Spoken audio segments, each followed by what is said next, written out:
Yeah, Jabir with African Fighters. It's been a while since the last time we spoke. A lot have happened with regards to Francis Ngannou and him switching to boxing. My question first is about MMA and boxing. Yes. Do you think there's a chance that we see Francis Ngannou get back to MMA again? He said he was, so yeah, we take his word for that. Okay, great stuff. And what do you reckon he's going to knock Ngannou Joshua this time? Yeah, that's the plan. But anytime we fight, we want to dominate our opponent. Theoretically, the answer is yes. But as long as his hand gets raised in the air, we're happy with that. And a lot have been said about Francis boxing in Africa. How serious has this conversation been? Or have you heard anything about it before? Well, of course, he's always looking to do things in Africa. He's always wanting to bring attention, prosperity, assistance, and philanthropic work to his native country of Africa. And that's all I can say right now until something's official. But that's always in Francis's mind. I really feel that's a huge motivational factor for Francis to really strive for his greatness, his loyalty, his love, his pure desire to help Africa be great. And we heard reports recently that Eric in an interview with Ariel, he said that he got life-changing money from Francis Ngannou. And when he said that, I was like, what about Dewey? So what about Dewey? I got paid well, and I'm very happy with it. We all made great money. You know what I mean? And that's what I want to say. Life-changing money? We all made great money. Remember, I've had big fights. My guy fought Manny Pacquiao and made several $1 million in that fight. So I've had fighters that make more money than what Eric has had. Okay. Remember, MMA is different than boxing. Yeah, I'm not new to this boxing game. My fighter fought Bernard Hopkins, and I've had some big boxing fights. So it was great money. It was definitely great money. But the money is not the motivation for me.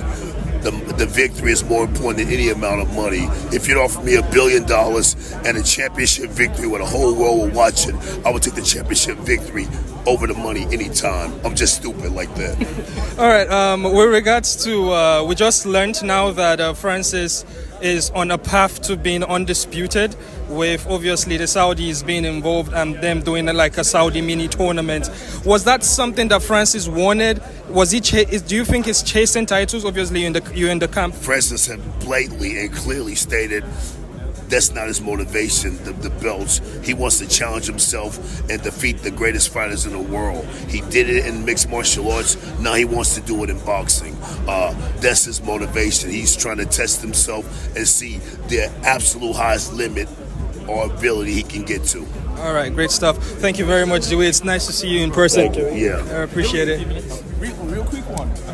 From MMA to boxing. Yes. Do you think that the unorthodox techniques from MMA is going to prove to be a problem for this elite level boxers? To be honest, I can't say that. They can be beneficial, but I can't say that because he's not doing MMA striking. Francis is boxing, guys. He ain't doing MMA striking in there. That's kind of a misconception. There are some things in MMA he does, like switching stands, but Terrence Crawford switched stands against Errol Spence the whole fucking fight. Switching stands is not an MMA thing. Boxers have been doing that since the beginning of time. So the Superman punch, stuff like that, yeah, but that's not the base of what we're doing. Francis is coming to box and defeat Joshua. So is that his athletic ability in itself is the translation of skill. It's not necessarily that he's an MMA fighter. You know what I mean? A lot of people say that, but I do them both. I've done boxing way longer than I did MMA, so I don't want to give it credit like that. There are differences, but a lot of people drop levels and faint and drop. Come on, Africans!